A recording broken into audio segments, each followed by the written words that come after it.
Here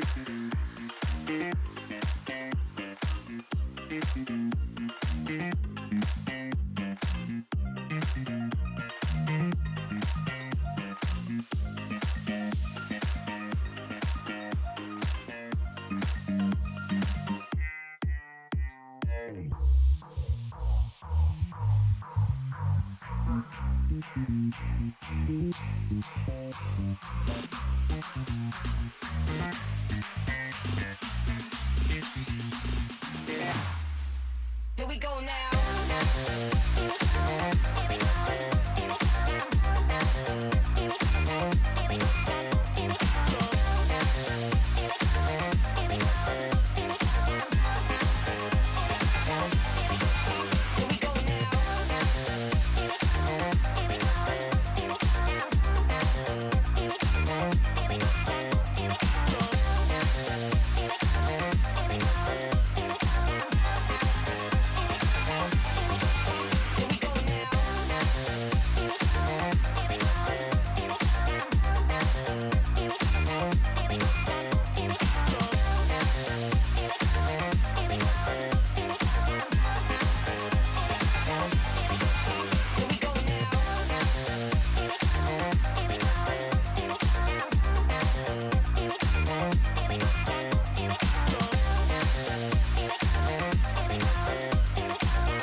Here we go now.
Here we go now.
Bible tells me to.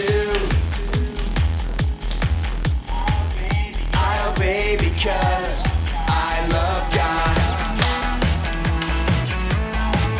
I obey because I love my mom and dad.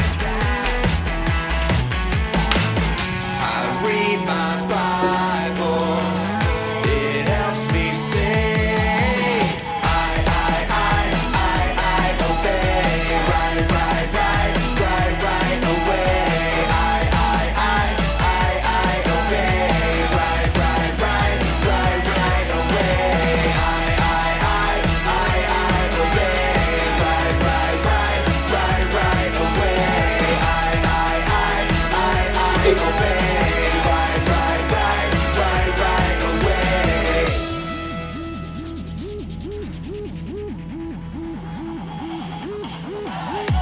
I obey, right away. I obey, right away.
Something to say and it will be heard.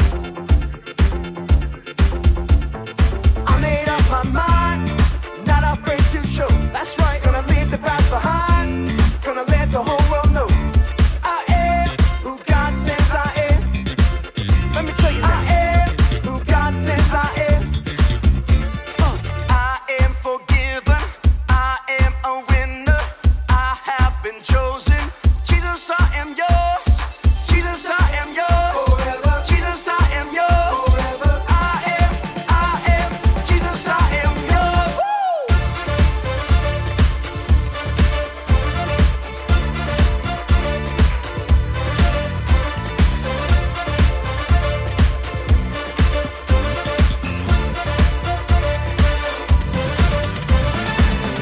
I belong to the one who saved me. I belong to the one who gave his life. So I will take my place. I will stand and say, Jesus, I am yours.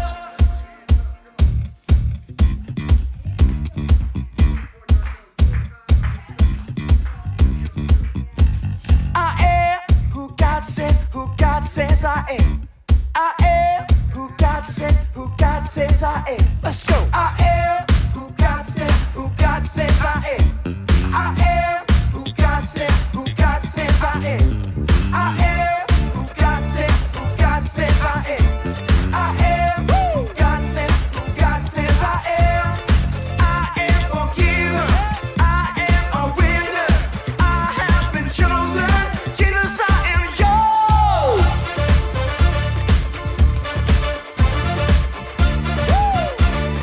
Jesus, I am yours.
disciples to remember his sacrifice.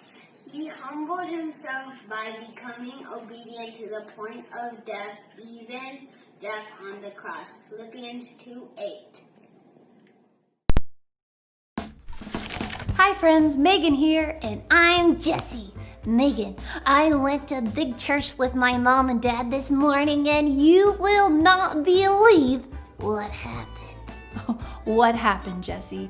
They ate a snack in church, and my mom and dad would not let me have any. Let me guess. Was the snack juice and crackers? Yeah, how did you know? That wasn't a snack that was being served, Jessie. That was the Lord's Supper. Once you have turned from your sin and followed Jesus with your life, you will get to take the Lord's Supper too. Oh. Wait, what's the Lord's Supper? The Lord's Supper is a special meal believers eat together to remember that Jesus died on the cross and rose again to rescue people from sin. Today's Bible story is about the first Lord's Supper. Listen to the story.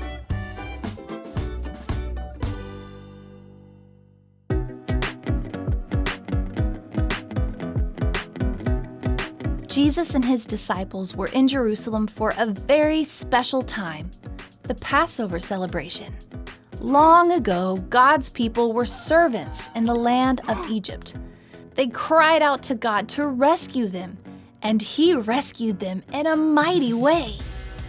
God had told the Israelites to always remember how he freed them from the Egyptians. Celebrating Passover was one of the ways they remembered what God had done for them. This Passover, though, was the most special Passover because God was about to rescue his people again. This time, he would free people from the power of sin, and he had sent his own son to do the job. Jesus sent two of his disciples, Peter and John, to get the Passover meal ready. He said, "Go into the city, and you will meet a man carrying a jug of water. Follow him." Jesus said that the man would go to a house, and the owner of the house would show Peter and John a large room upstairs where they could get the Passover meal ready. So Peter and John did as Jesus said. When the meal was ready, Jesus and his disciples sat around the table to eat. Jesus knew it was almost time to go back to his Father in heaven. Jesus said, "One of you will turn against me." The disciples were upset, but Jesus knew this was part of God's plan. Jesus ate the Passover meal with his disciples. While they ate, Jesus took the bread, broke it into pieces, and gave it to his disciples. He said, "Eat this. This bread is like my body that will be broken for you. Do this to remember me." Then he took the cup, thanked God for it, and gave it to his disciples. "Drink this," Jesus said. "This drink is like my blood. My blood makes the new covenant." After the meal, Jesus and his disciples sang songs and went to a mountain outside of the city.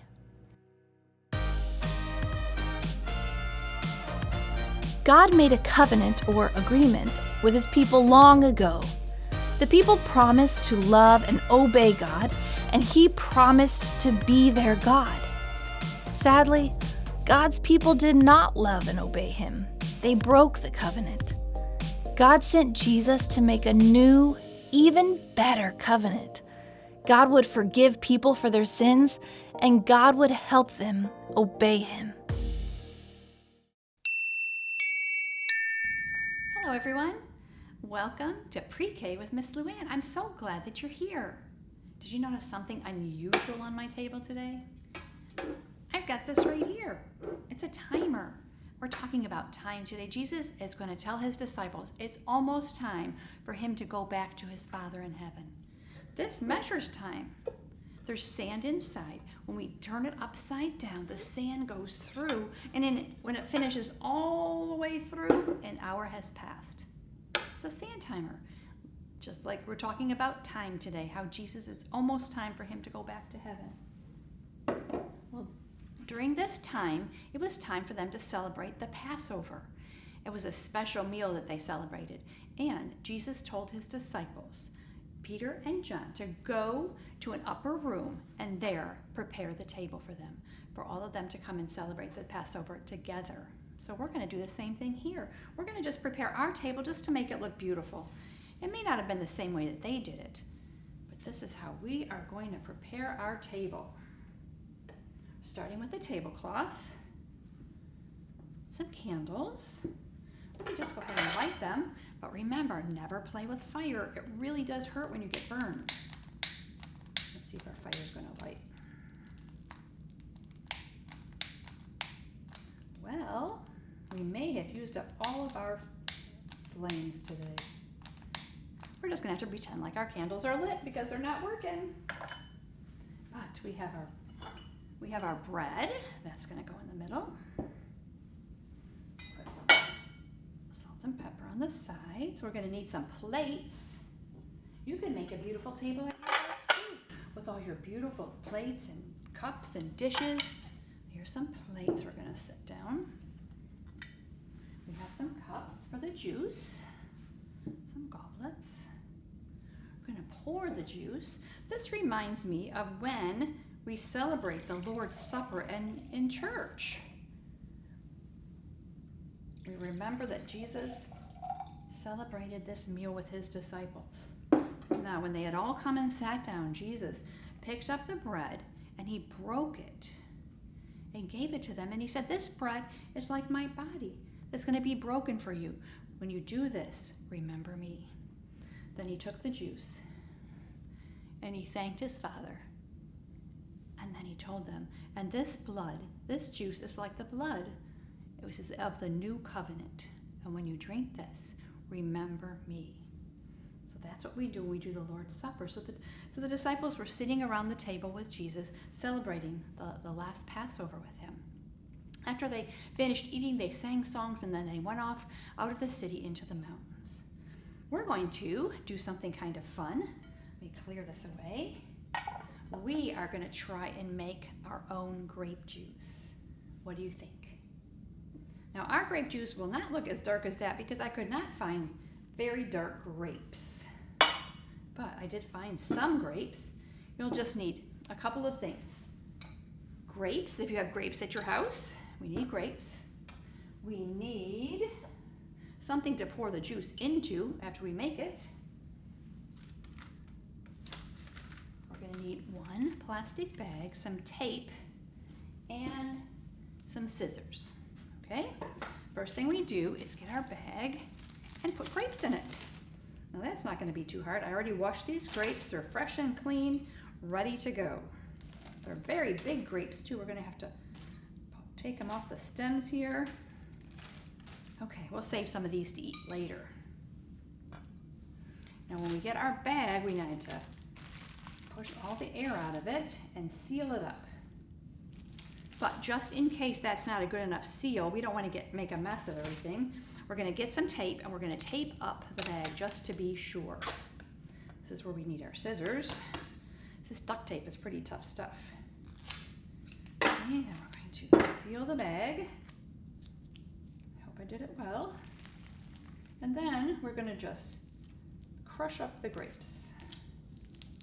How do you suppose we should do that? Shall we punch them? Should we squish them? Should we press on them? I'm thinking I'm going to just squish them. Do you think you would like to do this too? Make grape juice? I don't know. This is a lot of work to make grape juice. To make that much grape juice, that would take a lot of grapes. But we're going to just see if we can make maybe even just a tiny bit of grape juice because we all know grapes are very juicy inside. So we're going to squeeze them and squeeze them and squeeze them. Be careful not to make a mess, not to break our bag. Then when we think we've got some juice ready to go, I think I have all of them squished a little bit. We're going to cut just a little corner off the end of our bag to get the juice out. We got our cup, we got our juice, our bags. Let's see if we have managed to make any grape juice. I'm squeezing it and squeezing it. What do you think? Can you see if any's coming out?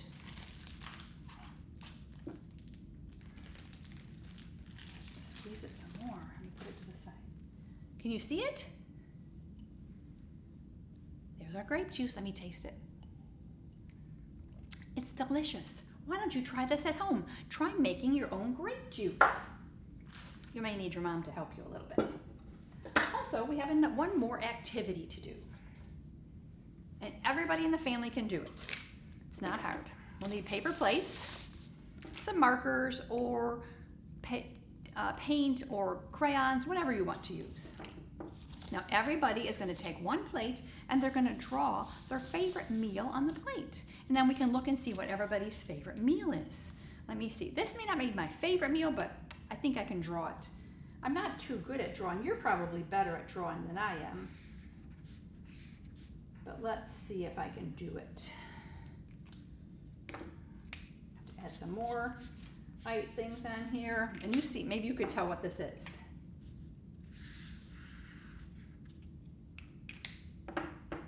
Okay. There's some things that I drew. What do you think that is? A hamburger, some French fries, and an apple. See, if I can do it, you can do it too. If you want, you can take your markers and decorate your plate, make flowers around, or just go all the way around like this. There. Try that at home. Try it. Send me a picture of what you drew for your favorite meal. Well, it was fun celebrating today, talking about the Passover, and a little sad knowing that it's almost time for Jesus to go back to heaven. It was fun talking about Jesus, how he broke the bread and gave it to his disciples, how he said that the blood was the new covenant, how he made juice out of our own grapes. Try some of these activities at home, and remember, Jesus loves you, and so do I.